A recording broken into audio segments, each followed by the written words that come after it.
Salut, j'espère que vous allez bien. Aujourd'hui, pour cette dernière vidéo de l'année, ou peut-être première si jamais j'arrive pas à la sortir à temps, ou en fonction de quand vous la voyez, mais normalement, pour cette dernière vidéo de l'année, j'avais envie de faire un petit truc un petit peu différent. Du coup, j'ai eu l'idée de vous emmener avec moi dans un château qui est pile au milieu de l'Alsace, qui est un château assez connu en Alsace et dans la région du Grand Est. C'est le château du Haut-Königsbourg.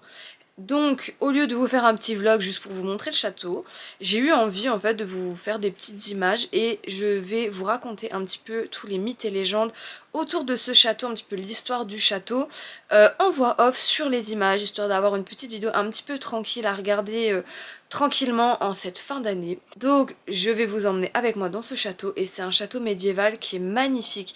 Il est extrêmement visité, donc j'espère qu'il n'y aura pas trop de monde pendant la visite, que je puisse quand même vous faire des images où on voit à peu près bien le château, donc on verra bien ce que je peux faire. En attendant, j'espère que la vidéo vous plaira.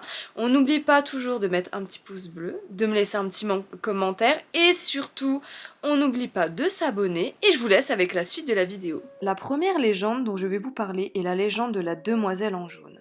Cette jeune femme ne serait visible que par les enfants nés un dimanche et elle se rend au château seulement vers midi. Les enfants l'ayant vue et se rendant au château une fois adulte pourraient la recroiser. À ce moment-là, elle choisirait une clé sur son grand trousseau et inviterait la personne à la suivre jusqu'à une pièce secrète renfermant les trésors du château.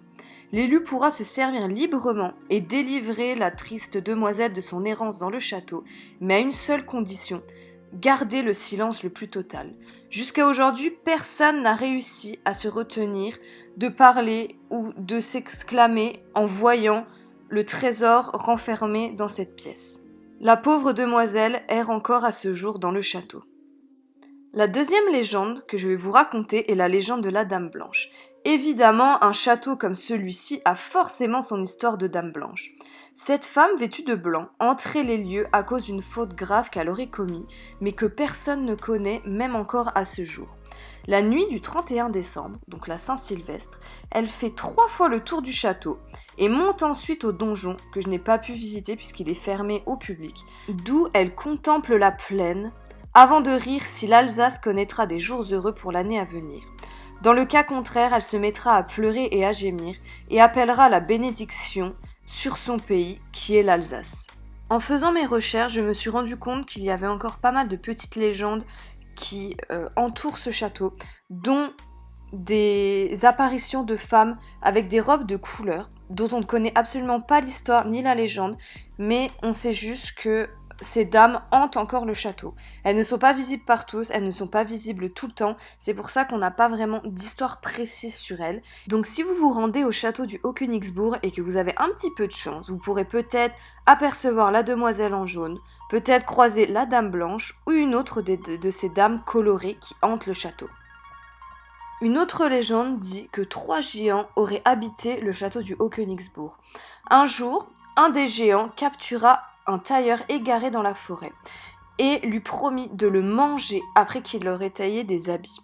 Mais le tailleur, pour survivre, avait élaboré un plan.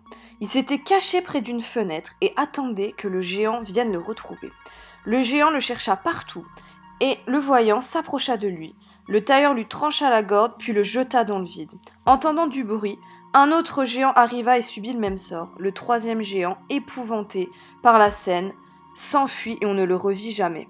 Ayant entendu parler de cette histoire avant de visiter le château, je me suis rendu compte d'une chose, c'est que les fenêtres du château ne seraient absolument pas assez grandes pour pouvoir faire basculer en avant un géant ou pour même abriter un géant au sein du château.